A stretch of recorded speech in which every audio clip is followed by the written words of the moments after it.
Pending అన్నీ ఉన్నాయి. ఎప్పటికప్పుడు వాళ్ళ సొసైటీలో ఎన్నికలు జరగలేదు అధ్యక్ష. స్వయం పాలక సంఘాలు లేవు అధ్యక్ష. ఆప్కోలో ఎవరుంటున్నారు లేదు. ఆప్కోలో అధికార గణం కూడా వాళ్ళు పవర్ లూమ్స్కి ఇచ్చే ప్రయారిటీ చేనేతకి ఇవ్వడం లేదు అధ్యక్ష. చేనేత బట్టకు న్యాయం జరగటంలా.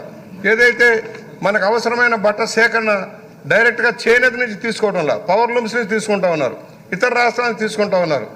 దీన్ని కంట్రోల్ చేయకపోతే చేనేత లక్షలాది మంది చేనేత కార్మికుల పరిస్థితి దుర్భరంగా ఉంది. అది మనందరికీ తెలుసు. అనంతపూర్ దగ్గర నుంచి గోదావరి జిల్లాల దాకా కూడా, చీరాల నుంచి మంగళగిరి దాకా కూడా సమస్య ఉంది. ప్రత్యామ్నాయం వెళ్ళలేకపోతున్నారు. వారు వేరే వృత్తిలోకి వెళ్ళలేకపోతున్నారు. ఇవాళ మంగళగిరిలో లోకేష్ బాబు గారే చెప్పారు, వాళ్ళు బంగారు పనులోకి వెళ్ళే పని వస్తుందని. కనీసం వీళ్ళకి కూలీనాలికి వెళ్ళలేని పరిస్థితి వస్తుంది ఆడామాగా కూడా. కనుక వాళ్ళకి ఎంఎన్ఆర్జీసీలో కనుక కొంత ఇస్తే ఒక 300 రూపాయలు, అది 300 రూపాయలు, ఇది 600 రూపాయలు కూలీ వర్కౌట్ అవుతుంది సార్. దాని మీద కేంద్రంతో ఒప్పించైనా సరే మల్బరీ తోటలకు ఇవ్వటం కాదు, చేనేత కార్మికుడు డైరెక్ట్గా ఎంఎన్ఆర్జీసీలో పని కల్పించేలాగా వస్తే, కొన్ని పని దినాలు కల్పించగలిగితే ఆ వృత్తిని రక్షించిన వాళ్ళం అవుతాం. దయచేసి ఆలోచించమని మీ ద్వారా నేను మంత్రిగా